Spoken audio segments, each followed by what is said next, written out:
Hi everyone, कैसे हो आप सभी लोग। आई होप आप लोग अच्छे होंगे। मैं हूं राहुल जेसवाल एंड स्वागत करता हूं आप सभी का एक बार फिर हमारे यूट्यूब चैनल JR ट्यूटोरियल्स में। तो दोस्तों, उम्मीद करता हूं कि आप सभी अच्छे होंगे और अच्छी तरीके से आप लोग का जो सेमेस्टर एग्जाम यानी कि जो दिवाली के पहले का जो टर्मिनल एग्जाम था वो बहुत बेहतरीन तरीके से गया होगा। तो उम्मीद करता हूं कि मार्क्स भी काफी अच्छे मिलेंगे। दिवाली होने के बाद आपके जब रिजल्ट आएंगे तो काफी अच्छे आएंगे। ठीक है।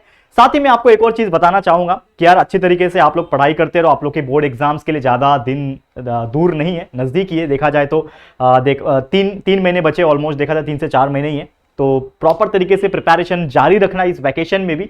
ये जो चल रहा है दिवाली का टाइम, इसमें भी अच्छी तरीके से पढ़ाई करते रहना। और आप लोग के लिए जितने भी कंटेंट्स है ना हमारे चैनल पे उपलब्ध है, मौजूद है। आप लोग को बस ढूंढना है और अच्छे से पढ़ाई करते रहना है। और न्यू बैच के वीडियोस भी कंटिन्यूअसली मैं लेकर आ रहा हूँ। बहुत अच्छा सिलेबस चल रहा है हम लोग का और टेंशन लेने की जरूरत नहीं है। और आने वाले टाइम में तो और भी बेहतरीन तरीके से वीडियोस आएंगे, लाइव लेक्चर्स भी आएंगे। ठीक है।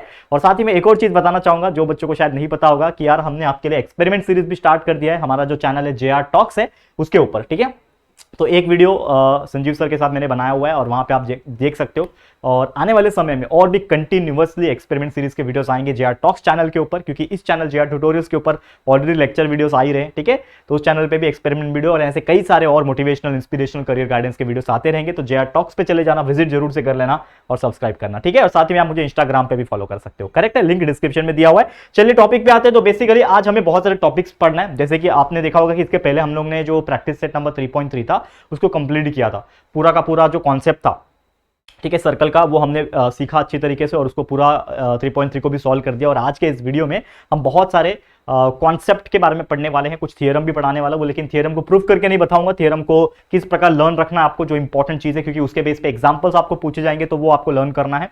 तो इसको मैं सॉल्व कराने वाला हूं और ये वीडियो को आप लोगों को एंड तक देखना है, क्योंकि अगर आज का वीडियो अगर आपने देख लिया तो कॉन्सेप्ट क्लियर हो जाएगा और उसका अगला जो प्रैक्टिस सेट नंबर 3.4 है ना वो आपको ज्यादा इजी लगेगा। ठीक है। जो कि पूरा का पूरा बेस है आपके साइक्लिक क्वाड्रिलेटरल के ऊपर एंड जो हमारा इंस्क्राइब एंगल थ्योरम है उसके ऊपर बेस है। ठीक है। शुरुआत करें तो सबसे पहले हम लोग बात करेंगे टॉपिक की जिसका नाम है इंस्क्राइब्ड एंगल। इसका मतलब क्या होता है इसको समझने की कोशिश करते हैं। देखो, इंस्क्राइब्ड का मतलब क्या होता है, नाम से ही कहीं ना कहीं हमें पता चल रहा है। इंस्क्राइब मतलब कहीं ना कहीं बीच में वो इंस्क्राइब हो रहा है, बीच में घुस रहा है कहीं पे।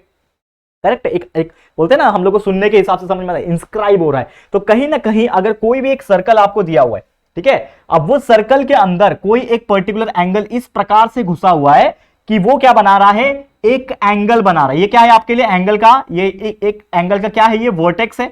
तो वर्टेक्स का पार्ट जो है वो सर्कल पे जाके टच हो रहा है और उसके दोनों जो आर्म है यानी दोनों उसके जो हाथ है वो भी किसी सर्कल को जाके कहीं पे टच हो रहे होंगे। मतलब कहीं ना कहीं उसके दोनों एंड पॉइंट्स जो है वो बन रहे होंगे और दोनों एंड पॉइंट किससे टच हो रहे होंगे, सर्कल पे टच हो रहे होंगे। तो अगर ऐसा होता है तो वो जो एंगल बनता हुआ आपको नजर आएगा वो क्या कहलाएगा कि एंगल जो ADB बना, यानी कि ये जो एंगल बनेगा आपका, ये जो एंगल बनेगा जिसका नाम है एंगल, यहां पे आप देखोगे तो ADB, ये जो एंगल रहेगा इसको हम लोग क्या बोलेंगे, is inscribed in the arc ADB। क्या बोलेंगे कि एंगल ADB इज इंस्क्राइब्ड, इस सर्कल जो है इसके अंदर इंस्क्राइब है। लेकिन इस सर्कल के अंदर इंस्क्राइब होने के बाद ये जो एंगल जो बन रहा है वो एंगल का जो दोनों एंड पॉइंट है उसके नीचे आप देखोगे तो एक आर्क आपको दिख रहा होगा जो कि इस प्रकार का है। ये जो आर्क दिख रहा है इसका नाम क्या है, ये आर्क का अगर आप नाम देखोगे तो ये छोड़ के, मतलब ये वाला जो पार्ट है इसको छोड़ के जो हिस्सा बचा है दैट इज AD और B, ये जो हिस्सा है ये आपका क्या है, आर्क ADB। यानी जहां पे भी वो आपका जो एंगल है, जो इंस्क्राइब एंगल है वो बन रहा है, उसके एंड पॉइंट से लेके यहां से लेके पूरा जो वर्टेक्स है उसको कवर करते करते दूसरे पॉइंट तक जो आर्क बनेगा उसी के अंदर वो इंस्क्राइब हो रहा है। तो हम लोग क्या बोल सकते हैं कि this angle ADB is inscribed in the arc ADB, यानी कि जो एंगल ADB है वो आर्क ADB में इंस्क्राइब है। इसको हम लोग बोलते हैं इंस्क्राइब एंगल। समझ में आ गया, क्या बोलते हैं, इंस्क्राइब एंगल बोलते हैं। बहुत साधारण सा टॉपिक है, छोटा सा ही लेक्चर होगा, 2 से 3 टॉपिक पढ़ाना है बस, इजी तरीके से आप लोग कवर कर लोगे। समझ में आ गया इंस्क्राइब एंगल मतलब क्या होता है। अब इसी के बेस पे एक छोटा सा और टॉपिक है जिसको हम लोग बोलते हैं इंटरसेप्टेड आर्क। अब इसका मतलब क्या होता है इंटरसेप्टेड आर्क, इसका मतलब समझो कि समझ लो यहाँ पे 3 डायग्राम दिख रहा है आपको, इसको नाम दे देते हैं diagram number A, diagram number B और डायग्राम नंबर C। ठीक है, ये 3 आर्क आपको दिख रहा है। अब जैसे मैंने बोला इंस्क्राइब एंगल, तो आपको समझ में आ गया क्या था कि व्हेनेवर एनी एंगल इज उसका जो वर्टेक्स है वो किसी सर्कल के एक पॉइंट पे टच हो रहा हो और उसके दोनों आर्म भी एक सर्कल के किसी पॉइंट पे टच होना चाहिए, मतलब एंड पॉइंट्स क्रिएट करना चाहिए, तो उसको इंस्क्राइब एंगल बोलते हैं। और वही आर्क जो बन रहा है ना, वो जो आर्क बन रहा है उसको बोलते हैं हम लोग इंटरसेप्टेड आर्क या फिर इंस्क्राइब आर्क। अब यहां पे आप देखोगे कि यहां पे जो एंगल एडीबी एबीसी जो है, मतलब ये जो एंगल है, ये आप देखोगे तो इस आर्क से इंस्क्राइब हो रहा है, मतलब एबीसी से इंस्क्राइब हो रहा होगा, तो कहीं ना कहीं इसका वर्टेक्स और इसके दोनों एंड पॉइंट इस सर्कल पे अटैच है, तो इसको मैं बोलूंगा कि दिस इज इंटरसेप्टेड आर्क। इसको मैं क्या बोलूंगा कि ये मेरा इंटरसेप्टेड आर्क है। ये क्या है? इंटरसेप्टेड आर्क है। लेकिन इसकी अगर मैं बात करूं, यहां पे भी आप देखोगे कि मेरा एक एंगल बन रहा है सर्कल के अंदर, इंस्क्राइब हो रहा है, this is the angle, angle PQR। ये एंगल इंस्क्राइब हो रहा है, इसका वर्टेक्स भी सर्कल को टच है और इसके दोनों एंड पॉइंट्स भी सर्कल को टच है, तो इसको भी मैं बोल सकता हूं कि ये जो आर्क है इज इंटरसेप्टेड आर्क। ये भी जो आर्क बन रहा है, कौन सा आर्क बन रहा है? ये PQR। ये जो आर्क बन रहा है ना, आर्क PQR यहां पे बन रहा है, और यहां पे कौन सा आर्क था? That is ABC। ये आर्क कौन सा है? Arc ABC। ठीक है, ये आर्क ABC, आर्क PQR, तो ये भी क्या है? इंटरसेप्टेड आर्क है, क्योंकि इसके अंदर इंस्क्राइब हो रहा है, ये भी इंटरसेप्टेड आर्क है। लेकिन जो थर्ड वन आप देखोगे, यहां पे आप देखोगे तो पहली बात तो उसका वर्टेक्स सर्कल के बाहर हो रहा है, और इसका पूरा का पूरा एक आर्म जो है सर्कल के बाहर है, मतलब उसका एंड पॉइंट सर्कल पे आके टच नहीं हो रहा है, सिर्फ एक ही टच हो रहा है। तो मैं क्या बोलूंगा कि ये जो आर्क बनेगा, पहली बात तो आर्क बनेगा ही नहीं, तो इसको मैं क्या बोलूंगा? Is not an intercepted arc. ये इंटरसेप्टेड आर्क नहीं है, is not an intercepted arc. Correct है? क्या मैं बोलूंगा? It is not an intercepted arc. Clear हो गया? बहुत साधारण था, बहुत इजी तरीके से हमने आपको एक्सप्लेन कर दिया। तो ये हो गया हमारा इंटरसेप्टेड आर्क का भी टॉपिक। अब एक और टॉपिक है, जैसे हमने इंस्क्राइब एंगल पढ़ा, उसी के बेस पे इंस्क्राइब एंगल थ्योरम है, लेकिन वो पूछता नहीं है एग्जाम में, तो उसका जो मेन डेफिनेशन है और क्या उसका रिजल्ट आता है वही आपको मैं बताने वाला हूं, ध्यान से देखना। तो सबसे पहले इंस्क्राइब एंगल थ्योरम क्या बोलता है कि the measure of inscribe angle is half of the measure of the arc. मतलब जो एंगल इंस्क्राइब हो रहा था उसका मेजरमेंट क्या होता है? Is the half of the measure of arc. मतलब उसके आर्क जो भी रहेगा, जैसे मैंने आपको एक चीज एक्सप्लेन किया था कि समझ लो ये मेरा क्या है? सर्कल है, इसमें मेरा ये एंगल इंस्क्राइब हो रहा है, तो ये जो एंगल रहेगा ये किसका हाफ रहेगा? इस आर्क का, सॉरी ये वाले आर्क का हाफ रहेगा। समझा? वही यहां पे थ्योरम है। तो उसको कैसे प्रूफ करना है? प्रूफ तो हम लोग करके नहीं दिखाएंगे, यहां पे अगर मैं बात करूं आपको कि यहां पे हम लोग को प्रूफ नहीं करना है, ठीक है, लेकिन फिर भी यहां पे अगर आप देखोगे तो बिल्कुल अच्छी तरीके से आपको ध्यान देना है। देखो सबसे पहले यहां पे एक सर्कल है विद सेंटर O, यहां पे आप देखोगे this is the circle with centre O point, यहां पे एक सेंटर O पॉइंट है, एंगल BAC इज इंस्क्राइब। तो यहां पे आप देख पा रहे हो कि ये जो एंगल है, मैं कलर चेंज करता हूं, यहां पे ये एंगल आपको दिख पा रहे हो कि दिस इज BAC। ये मेरा क्या है? एक एंगल है जो कि इंस्क्राइब हो रहा है और ये एंगल बन रहा है। अब ये एंगल जो है जिसका नाम है एंगल BAC, ये क्या हो रहा है? इंस्क्राइब हो रहा है, लेकिन कौन से आर्क में हो रहा है? This angle is inscribe and intercepted by the arc BAC। ये जो दिख रहा है आपको आर्क, जो आपको दिख रहा है, ये जो पूरा का पूरा आर्क है जिसका नाम है BAC, या फिर उसका जो अपोजिट वाला आर्क है जिसका नाम है BDC। ठीक है ना? तो आर्क BDC से ये क्या हो रहा है? इंस्क्राइब हो रहा है। ठीक है, तो हम लोग क्या बोल सकते हैं कि हमेशा याद रखना कि व्हेनेवर द एंगल बन रहा है यहां पे, तो angle BAC is equal to half of the measurement of arc BDC। जैसे हमारा स्टेटमेंट में क्या बोला है कि जो भी एंगल बनेगा इंस्क्राइब एंगल, ठीक है, उसके नीचे जो आर्क है यहाँ पे दैट इज BDC, जो आर्क दिख रहा है आपको, वो क्या हो जाएगा? एंगल उसका आधा हो जाएगा। तो समझ लो एंगल अगर 30 दिया होता तो ये इसका डबल हो जाता, अगर ये 30 दिया होता ये उसका हाफ हो जाता। समझ में आ रहा है? एग्जांपल बताऊंगा तो समझ में आ जाएगा।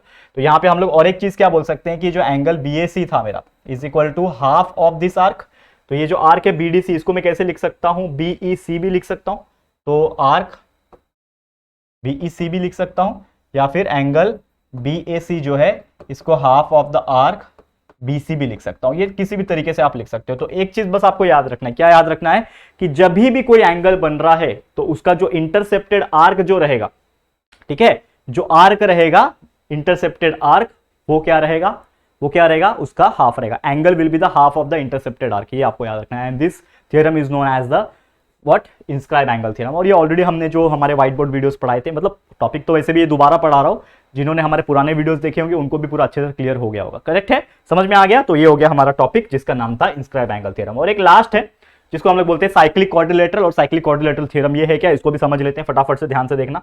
अब देखो जैसे कि क्या बोल रहा है कि साइक्लिक क्वाड्रिलेटरल मतलब क्या बोल रहा है? If all vertices of a quadrilateral lie on the same circle then it is called as the cyclic quadrilateral. मतलब कोई एक सर्कल है और इसके अंदर अगर एक क्वाड्रिलेटरल, मतलब चार साइड वाला कोई क्वाड्रिलेटरल ड्रॉ किया हुआ है और उसके चारों के चारों वर्टेक्स जो होते हैं, मतलब एंड पॉइंट्स जो होते हैं, अगर वो सर्कल के ऊपर आ रहे हैं तो इस टाइप के क्वाड्रिलेटरल को हम लोग बोलते हैं साइक्लिक क्वाड्रिलेटरल, मतलब क्वाड्रिलेटरल भी है लेकिन सर्कल के साथ बन रहा है, इसके लिए इसको बोलते हैं साइक्लिक क्वाड्रिलेटरल। समझ में आ गया साइक्लिक क्वाड्रिलेटरल का डेफिनेशन। अब यहां पे एग्जांपल के तौर पे समझने की कोशिश करो, क्या बोल रहा है, थियरम ऑफ साइक्लिक क्वाड्रिलेटरल। ये थियरम क्या बोलता है कि opposite angles of cyclic quadrilateral are supplementary, मतलब कोई भी साइक्लिक क्वाड्रिलेटरल में अगर एक दूसरे के सामने सामने यानी अपोजिट में जो एंगल्स है ना वो क्या होते हैं, सप्लीमेंट्री होता है। तो इसके अकॉर्डिंगली क्या हो जाएगा, समझ लो ये मेरा एंगल है, एंगल ए, और उसके अपोजिट में है एंगल सी, तो मैं क्या बोल सकता हूं कि एंगल ए जो होगा, ठीक है, प्लस इसके सामने का एंगल, एंगल सी जो होगा, ये दोनों को प्लस करके क्या आ जाएगा, 180 डिग्री आएगा। क्यों? क्योंकि जैसे मैंने थ्योरम बोला, थ्योरम क्या बोलता है,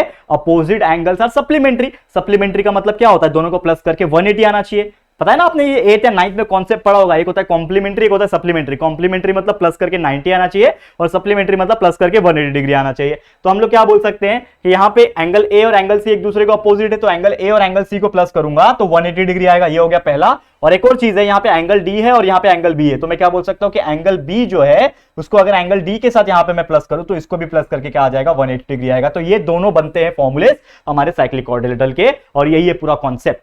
तो हमने आज बहुत सारी चीजें पढ़ ली, जैसे कि इंस्क्राइब एंगल क्या होता है, इंटरसेप्टेड आर्क क्या होता है, इंस्क्राइब एंगल थ्योरम क्या होता है, साथ ही में साइक्लिक क्वाड्रिलेटरल इसका थ्योरम, ये सभी चीज हमने पढ़ लिया। अब इसी के बेस पे बहुत सारे एग्जांपल्स हैं जो हमें आने वाले लेक्चर में सॉल्व करना है। तो पूरा का पूरा एक प्रैक्टिस सेट है जिसका नाम है प्रैक्टिस सेट नंबर 3.4, वो हम आपको सॉल्व करवाएंगे।